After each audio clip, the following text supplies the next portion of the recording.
ሰላም የቻናሌ ተከታዮች እንዴት ናቸው? ደህና ናቸው ወይ? እኔ ካለው እግዚአብሔር ይመስገን። ፈጣሪ አምላክ በያለንበት ይጠብቀን፣ አገራችንንም ኢትዮጵያ ሰላም ያደርግልን እያልኩኝ ዛሬ ሐረግ ክፍል 78 ነው ይዤላችሁ የመጣሁት።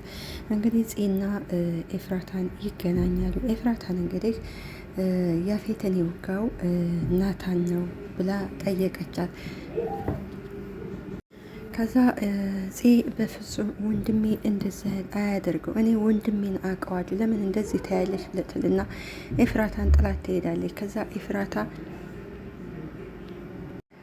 ኤፍራታ እየሮጠ ትከተላትና ፂ ምን ሆነሽ ነው ደግሞ አንቺ እንኳን ምን አለ ብትረጅኝ ትላታለች። እኔ እኮ ናታን አድርጎታን ሳይሆን ምናልባት ፍቅር ሀያላን ስለሆነ አድርጎት እንደሆን እኮ ብዬ ነው ትላታለች። ኤፍራታ እኔ እኮ እንዳውቀው ነው ከገባበት እንዳወጣው ፈልጌ ነው ስትል ፂ እንግዲህ አይ እሱ እንደዛ አያደርግም ትላለች። እንግዲህ አንዳንድ ነገሩ ለሚረብሻችሁ በጣም ይቅርታ፣ ወፍ ስላለ ነው በመድኃኒዓለም ለዛ ነው። እሺ ፂ አውቃለሁ አንቺን እንደሚያፈቅርሽ አውቃለሁ፣ ነገር ግን በፍጹም እንደ አይነት ሰው ሊወጋ አይችልም ትላታለች። ፂ እንግዲህ ፂ ልክ ነች ያለችው ኤፍራታ ያው ስለ ምናልባት አድርጎታል ብላን ለዛ ነው የፈራችው። አዛጺ ቆይ ስታውቂ ወንድሜ የእሱን ደስታ ለማግኘት ስል የሌላ ሰው ደስታ ይነጥቃን ብለሽ ይወጋን ብለሽ ታስቢያለሽ ትላታለች። ከዛ በኋላ ኤፍራታ ፂን አዎ ልክ ነሽ፣ አንቺ ያልሽው ልክ ነሽ፣ ያው ነገሩ ስለተገጣጠሙብኝ ነው ትላለች። ከዛ በኋላ ኤፍራታና ፂ ከተስማሙ በኋላ የሆነ ነገር ታሳያታለች። ፂ ያንን ነገር ስታየው እንዴ ይህ እኮ ከባድ ነገር ነው ትላታለች። ስትላት አዎ ስለዚህ ለአንቺና ለሌላ ሰው ያው ልካለች፣ ለሁለት ሰው ነው የላከችው። እኔ እንኳን ያፌት አንድ ነገር ቢያደርገኝ ይህን ቀጥታ ለፖሊስ ትሰጣላችሁ፣ ምክንያቱም ያፌትና ይህን የላከው ሰውዬ ይያዛሉ ትላለች። ፂ በጣም ትፈራለች። ኤፍራታ ይህ እኮ ከባድ ነገር ነው፣ እባክሽ ራሽን ጠብቂ ትላታለች። ችግር የለውም እኔ ሌሎች ማዳን እፈልጋለሁ፣ እባክሽን ተረጅኝ፣ ችግር የለውም አንቺ ያው ስንገናኝ በሚስጥር ነው፣ ማንም ሰው የሚያየን የለም እንዳያየን። ስለዚህ ከሌላ የሆነ ጓደኛ ያለ እሷ ጋር አስተዋውቅሻለሁ እና ይህ ነገር ያው በእርግጥ ትልቅ ወንጀል ነው። እንግዲህ ምናልባት እንግዲህ አሁን ኤፍራታ ወጣ ያለች ስለሆነ ያፌት ከተከታተላት ያው አደጋ አለው። መጨረሻ ላይ ኤፍራታ እንግዲህ ቤተሰቦችሽ እሳ እንዴት ናቸው ደውላ ያውቃሉ ስትላት እኔ ስለ ቤተሰቦቿ ምንም የማውቀው ነገር የለም፣ ምክንያቱም አሁን ሁሉም ማስታወሴን እንዳውቁ አልፈልግም እና አልጠየኩም ትላለች። በቃ ይዞች ተባብለው ያው ቻው ቻው ተባብለው ይለያያል። ኤፍራታ እንግዲህ ፂን በቃ ተይው ችግር የለም በሌላ ነገር ማወቅ እንችላለን ስለ ቤተሰቦችሽ፣ በቃ ሂጂ፣ እኔ ያፌት ወደ ቤት ሳይገባ ቶሎ ልሂድ ትላታለች። ከዛ በኋላ ፂ እንግዲህ እባክሽ ራሽን ጠብቂ፣ እኔ አንቺ አንድ ነገር ከሆንሽ እኔ ራሴን ይቅልለው አልችልም ተባብለው ከዛ በኋላ እንግዲህ ሁለቱ ይለያያሉ። እንግዲህ ወደ ያፌት ቤት ስንመጣ እንግዲህ ያፌት እንግዲህ ጋርድ ነው ያለው። እንግዲህ ያፌትን ያው ሊጠይቀው መጥቶ ነው። እንዴት ነህ አለቃ እያለው ነው። እና አለቃ እንደዚህ ተጎድተሽ ለምንድን ነው ወደ ውጭ የምትወጣው? ደግሞ ሐኪም ቤት ለምንድን ነው ያልሄድከው? ይለዋል። ያፌት አይ አትጨነቅ እኔ ደህና ነኝ ይለዋል። ናታን በሱ ጭረት ምንም እንዳልተኛ መሆን የለብኝም። እንግዲህ ያፌት ናታንንና ቢንያምን ነው እንግዲህ ሁለቱ ናቸው ደመኞች እነሱ ናቸው እያለ ነገር ግን የገዛ ያክስቱ ልጅ ነው ትላለች። ከዛ በኋላ ግን ታውቃለህ ጎበዝና አስመሳይ ሰው ነው፣ ግን እኮ ምንም እንደማያውቅ ነው የሆነው ይለዋል ያፌት። ከዛ አለቃ እየደማ ነው፣ በደንብ አልታከምከው እኮ ወደ ሌላ ነገር ይቀየርብሃል ራሴን እንዴት እንደማክም ታውቃለህ? አሁን ዝም ብለህ ሚስቴን ጥራልኝ እና ከክላሴ ደግሞ መድኃኒት አለ ይዘህልኝና ይለዋን። ከክላሱ ሂዶ እንግዲህ መድኃኒቱን ይዞለት ይመጣል። ነገር ግን ኤፍራታ የለችም ነበር። ኤፍራታ ማንም ሰው የለም እንደ ይሄ ንቃኛልኝ ማለት ከዚህ እኮ ማንም ሰው እኮ ሲያንኳኳ በር እኮ እንዳትከፍች ብያን ነበር ብሎ ያፌት በጣም ይናል። እና እንግዲህ የያፌት ጋርድ እንግዲህ ምናልባት ናታን እኮ ላይሆን ይችላል ሲለው ነው። ሌሎች አይሆንም፣ ሌሎች ቢሆኑ ምናልባት እንደዚህ ጫራ አድርገውኛ ሄዱም ነበረ። ስለዚህ እሱ ነው የሚሆነው ነው ያለው። ወደ ናታን ስንመጣ እንግዲህ ለናታን ስልክ ይደውልለታል። ቢኒያም ጋር ነበር ያለው የነበረውና ስልክ ቤተሰቦች ይሆናሉ ሲል እና አንሳው እንጂ ይለዋን ቢኒያም። ከዛ ስልኩን ሲያነሳ እንግዲህ ሄሎ ሲል አቤት፣ እኔ ሰናይት እባላለሁ፣ ቤተሰቦች ናቸው ስልክህን የሰጡ ትለዋል። እና እንግዲህ ናታን እንግዲህ ሄሎ ስትለው አቶ ናታን ሰናይት እባላለሁ ከቤተሰቦች ጋር ሕክምና ሳለን በዛ ነው ስልክ የተቀያየር ነው ትለዋል። እና እነሱ ናቸው የሰጡኝ፣ ምናልባት ቀድሚያቸው ከመጣ ያው እንድደውልላቸው ብለው ነው ስልካቸውን የሰጡኝ ትለዋል። ከዛ ናታ እንግዲህ እሺ አለና ግን እንዴት ናቸው? እናቴስ እንዴት ናት? አባቴስ እንዴት ነው ብሎ ይጠይቃል። አባቴስ ለውጥ አለው ወይ? አንቺስ በቅርቡ አግኝተሻቸዋን ወይ ብሎ ይጠይቃል።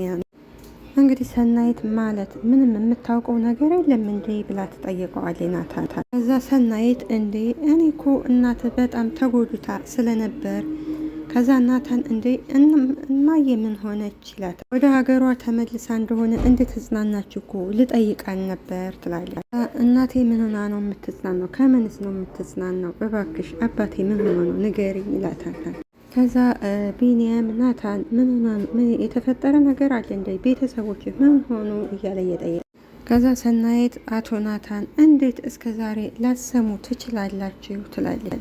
አባታችሁ እኮ ካረፈ በጣም ቆይቷን ስትለው እንግዲህ ናታን ይደነግጥና ቁጭ ይላል። ከዛ ቢኒያም ስልኩን ይቀበልና ሄለው እኔ የናታን ጓደኛ ቢኒያም ነው ምንድን ነው ሲላት ያው የናታን ቤተሰቦች እንደሞቱ ተናግረዋለች። የናታን አባት እንደሞተ ተናግረዋለች። ከዛ ቢኒያም እንደ ስለምንድን ነው ሞት የምታወሩ? ምንድን ነው የምታወሩ? እሺ እናታቸው የት አለች ብሎ ይጠይቃታል ቢኒያም። አዛ ሰናይት እንዴ እሷም አልመጣችም እንዴ? እኔ ያው ከሞተ በኋላ እኮ እኔ አላየኋትም ትላለች። ከዛ ቢኒያም ናታንን በጣም አዝናለሁ አለና አሁን ወደ ቤት መሄድ አለብን ብለው እንግዲህ ወደ ቤታቸው ይሄዳሉ። ከዛ በኋላ እንግዲህ ወደ ያፌት ስንመለስ እንግዲህ ያፌት ኤፍራታ ስለሌለች በጣም ነው የተናደደው። ከዛ በኋላ እንግዲህ ኤፍራታ ስትመጣ እንግዲህ ሁለቱ ቁጭ ብለው ነው ያገኘቻል። እንግዲህ ከዚህ ላይ እንደተረዳ ነው ከሆነ ህዊ እንግዲህ ከሴቶቹ ያፌት ወስዷ ሴቶቹ ጋር ነው ያለችው። ወስዷታን እንግዲህ አታስብ በደንብ ትቀጣለች እያለ ነው እንግዲህ። ከዛ እንግዲህ ኤፍራታ ትመለሳለች። አቶ ታሪኩ የሰርጋችን ሳትመጣ ምን ሆነ ነው ስትለው አይ አለቃ ልኮኝ ነበር ወደ ስራ ሄጄ ነበር ለዛ ነው ይላታል። አዎ ልክ ነው ነግሮኛል ትለዋለች። አሁን ትንሽ ፀሐይቱ ስላቃጠለችኝ ገብቼ ሻወር ልውሰድ እና ልብስ ልቀይር ትላለች። ከዛ እንግዲህ ታሪኩ እንግዲህ ከዚህ በኋላ እንኳን አለቃ ዝም ብለሽ እንድትሄጂ አይፈቅድልሽም ይላታል። አረ ዝም ብላት አደርሰኝ ብትለኝ እኔም እኮ ደርሳል ነበር ወይም ደግሞ ታክሲ እኔ እጠራላል ነበር ይላል። እንኳን ላንቺ ለሚስቱ ለማንም የሚያደርግ የለ ይላታል። ከዛ ኤፍራታ እንግዲህ ጥላቸው ስትሄድ ታሪኩ ይለዋን አቤት ይለዋን እኔ ኤፍራታ በፍቅሬ እንድትወድቅ እፈልጋለሁ። የምትወደውንና የምትጠላውን ነገር አጣራልኝ እያለ ነው እንግዲህ። ያፌት ስህተቱ ከዚህ ላይ ነው። ያፌት መቼም ቢሆን ኤፍራታ ልትወደውም ሆነ ልታፈቅረው አትችልም። ምክንያቱም አሁን ከሱ ጋር ያለችው ያው የአንድ ሰው ህይወት ለማዳን ብላ እንደዚህ ዋጋ የምትከፍለው ግን ያፌት ከባለፈው ስህተቱም አልተማረም። እንግዲህ ወደ ቤዛ ቤት ስንመጣ እንግዲህ እንደ አጋጣሚ ገኒ ትመጣለች። አዛ ቤዚ እንግዲህ ገኒዬ ስትላት ወይዬ ትልና ገኒ ጋር ሰላምታ ይለዋወጣል። ከዛ እንግዲህ እንደምታዩት እንግዲህ አሽሙረኛዋ ሉሊት ወይዘሮ ገነት ተመለሽ እንዴ ትላታለች። ስራሽ ናፍቆሽ መሆን አለበት፣ አመል እኮ አይለቅም ትላለች። እዛ ገኒ እንደገና ጥሩ አመል ከሆነ ምን ችግር አለበት ትላታለች። ቤዝዬ ይቺ ሰላም ማትወድ ሴትዮ በነገር ተቀበለችን ትላለች። ከዛ በኋላ ገንዬ ደህና ነሽ ወይ ትላታለች። ቤዛም ገንዬ ደህና ነሽ ነይ እስኪ ቁጭ በይ እያለች እንግዲህ ሉሊት እንግዲህ ሆዷን ጨብጣ ወደ ሽንት ቤት ገኒን ገፍትራ ትሮጥ እየሮጠች ነው ሄደችው። ገንዬ ሴትዮዋ ምን ሆና ነው ስትላት ቤዛ በቃ ሆዷን አሟት እንደዚህ ሽንት ቤት ስትመላለስ ነው የምትኖረው አለ።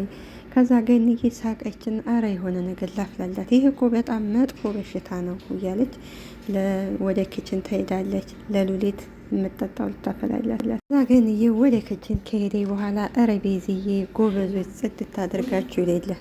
ከዛ በኋላ ገንዬ እኔ የምልሽ ቤዚ ሎሚ የለም እንዴ ስትላተን እንጃ ጽየት እንዳደረገችው እኔ ጽዳት ነው የማጸዳው፣ ጽ ደግሞ እንግዲህ ክችን ያኔ ምግብ ነው የምሰራው ስትላት ያው ገንዬ በጣም ተገረመ። ከዛ በኋላ የክችኑ ኃላፊ እኮ ጽና ስትላት ከዛ ገኒ ትስቅና እንዴ እኔ ከሄድኩ በኋላ ደግሞ ክፍፍል ጀመራችሁ እንዴ ስትላት አይ ገንዬ አንቺ ከሄድሽ በኋላ እኔ ጽዳት፣ ጽ ደግሞ ምግብ ነው የምንሰራው ትላታለች።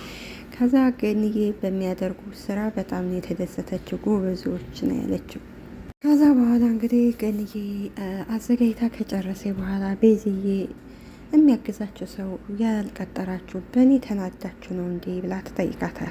ወይንስ ደግሞ የምትመጣው ሰራተኛ እንደ ገኒ የጀርባ ማለት ያልታወቀ ሌላ ታሪክ አላት ብላችሁ አስባችሁ ነው ብላ ትጠይቃታል። አይ ገንዬ እንደዛ ሳይሆን እኛም ራሳችን ያለ ረዳት ብቻችንን መቆም አለብን ትላታል። ሁል ጊዜም በሰው ትከሻ ተደግፎ መኖር ጥሩ እንዳልሆነ ተምረናን ብላ ትላታለች ቤዚ ለግለግ። ከዛ ገንዬ ቤዚ በነገረቻት በሙሉ በጣም ተደስቶ ቤዝዬ ብላ እቅፍ አድርጋት ይህን ሁሉ እናትሽ ብታይ እንዴት ደስ ባለ ነበረ፣ እናትሽ መለወሽን ብታይ እንዴት ደስ ይል ነበር ትላታለች። እና እሷ የሁል ጊዜ ምኞቷ እንደዚህ አንቺን ጠንክሮ ማየት ነበር ስትል እንግዲህ ሉሊትዬ ትመጣለች። ገንዬ እኮ እኔ እንደዛ ስትለኝ የምትጠላኝ ትመስለኝ ነበር ትላለች። ከዛ ገንዬ እናትሽን በደንብ ሳንጠግባ በአንዳንድ ክፉ ሰዎች ወደቀች እንጂ ስትል ቤዛ ምንድን ነው የምታወሩ ትላለች። ከዛ ሉሊት ወሬውን ለማስቀየስ እንግዲህ ስትል እንዴ ሉሊትዬ አመመሽ እንዴ ትላለች ገኒ። ከዛ በኋላ አንቺ ጠጭ ብላ ትሰጣለች። እሺ ገንዬ በጣም አመሰግናለሁ፣ ብንጣላም ብንጋጭም እኮ እንደምታስብልኝ አውቃለሁ ትላለች። እኔ አንዳንድ ሰዎች ካለ ጊዜያቸው ሲሞቱ ደስ አይለኝም ብላ እንግዲህ ገኒ አሽሙር ትነግራታል። በተለይ ደግሞ አንቺ በጣም ብዙ የምትመልሻቸው ጥያቄዎች አሉ ትላታለች። እንግዲህ ቤዛ ጥርጣሬ ውስጥ ገብታለች። ከዛ ገኒ እንግዲህ አሁንም ሉሊትን አሽሙር እየነገረቻት ነው። እንደውም ሀታይ መሆኑ ጥሩ ነው መመላለስ፣ ከላይ ቢሆን ድምጥሽ ይረብሻቸው ነበር ትላለች። ከዛ ቤዛና ገኒ ይሳሳቃሉ። ከዛ በኋላ ሉሊት አንቺ ሴትዮ ምንድነው ያጠጣሽ? ልትገሊ ትፈልጊያለሽ እንዴ ትላታለች። ሙሽ ጠጪው ይጠቅምሻን ትላታለች። እንግዲህ የሰጠቻን ነገር እንግዲህ ያው ትንሽ ሆምጠጥ የሚያደርግ ነው። ለዛ ነው እንግዲህ ሉሊት የሚያንጨረጭረው። ከዛ ኤፍራታ ትመጣና ያፌትን ምን ነው ብቻህን ታሪኩ ሄደ እንዴ ስትለው አዎ ሄደዋል ይላታል። ያው ግዴታ ስለሆነብኝ ነው እንጂ ሚስቴ እኮ ሳታውቅ ሰው ይዤ መንጣት የለብኝም ነበር ይላል ያፌት። ኤፍራታን አንቺ ግን የት ነው ሄድሽው? እኔን እኮ የጎዱኝ ሰዎች እኮ አንቺንም ሊጎዱሽ ይችላል ይላታል። እነዚህ ሰዎች አዛ ኤፍራታ እንግዲህ ቤት ከሚደብረኝ እኮ ፎቶችንን ላመጣ እኮ ሂጄ ነው ትለዋለች። እዛ አመጣሽ ብሎ ሲጠይቃት አይ አላመጣሁም የሚስተካከል ነገር ስላለ ከቤት እናመጣለን ብለውኛል ትላለች። እና ከፎቶ ቤት እስከዚህ ስለመጣሽ ተቃጠልኩ ብለሽ ሻወር ቤት የገባሽ ይላል። ከዛ ትናደድና በቃ ሁሉ እንዳንተ ይመስልሃል? ምን ለማወቅ እንደፈለኩ እኮ ይገባኛል ብላ ትቆጣዋለች። እመነኝም አትመነኝም እኔ አይመለከተኝም ትለዋለች። ከዚህ በኋላ እኔ ወደ ናታን የመመለስ እድል የለኝም ትላለች። ከዛ በኋላ እኔ ወደ አንተ ስለመጣሁ አሁን ናታን አይፈልገኝም። ከእንግዲህ በኋላ ግን ከህፃንነቴ ያጣሁትን ሁሉ ነገር ማገኘት እፈልጋለሁ። ምንድነው እሱ? ከልጅነትሽ አንስቶ ያጣሹ ነገር የምትታገዩ እስኪ ንገሪኝ ይላታል። አዎ ትለዋል። አዎ ቆሻሻ ቦታ ተጥላኔ የተገኘችው እየተባልኩኝ ቤዛ የማትፈልገውን ልብስ ነበር ከትልቅ ቤት እየኖርኩኝ የምሰጠው እሱን ነበር ትለዋለች። አሁን ከነሱ ውጭ ማንም የማይኖረውን እኔ ሊኖረኝ ይገባን ሲላት፣ እና ታዲያ ይህ እኮ ያንቺ ቤት ነው ሲላት፣ ሞልቶ አልፈልግም፣ እኔ ለራሴ ብቻ ነው የምፈልገው። ከዛ በኋላ ኤፍራታ እኔ አልፈልግም፣ ለራሴ ሰርች ማግኘት ነው የምፈልገው፣ በእርግጥ ብዙ አመት ሊፈጅብኝ ይችላል ትላለች። ችግር የለውም ሁሉን ነገሮች በድል መወጣት አለብሽ፣ በአንድ ቀን እኔ ሁሉንም መኪናውንም ቤትም እገዛልሻለሁ ሲላት፣ እውነት ብላ እሷ ግን እየቀለደች ስትስመው ሆዱን ትነካበታለች። እዛ እንግዲህ ገንዬ እስከ መቼ ነው ከሱ ደብቀን የምንኖረው? የቤዛ የአባቷንም የእናቷንም ገዳይ እስካሁን አናውቅም ስትል አሁንም ሉሊት ትላለች። እንግዲህ የናታን አባት ሞቶ ነው ገንዬ ሄደች ወደዛ። ገንዬ አሁን እነዚህ ልጆች ምን ማለት ነው? ምንድን ነው የምናደርገው ስንል ከዛ በኋላ ሉሊት እንግዲህ ጽዮን አትስማ ማለት ምን ማለት ነው አሁን ትላለች። እኔ ሰዎች ሚስጥር መደበቅ ሰልችቶኛል ትላለች። ስለዚህ የናታን እንግዲህ ጽ እንድትሰማ ሁሉም አይፈልጉም እና ገንዬ ደግሞ ሁል ጊዜ ውሸት ሰልችቶኛል ትልና ወደ ናታን ክላስ ነው ሄደችው። እንግዲህ ናታን ጋር አዛ ቤዚ ገንዬ አብሬሽ ልንጣ ስላት፣ ቆይ እኔ ልሄድ እስኪ ቆይ መጀመሪያ ትላለች። ገኒ ወደ ላይ ስትሄድ ሎሊ ብቻዋን ታወራ ቆየች። ሴትዮ ምን ለማለት ፈልጋ ነው እየደጋገሜ ስለ ቤዛ እናት አሟሟት የምትናገረው? ከዛ ሉሊት ወደ ውጭ ትወጣና እንግዲህ ያን የከንፈር ወዳጇን እየፈለገ ነው። መቼም ከኛ በፊት የወንድምን መሞት ሰምተህ ይሆናል፣ የት አባህ ሂደህ ነው ትላለች።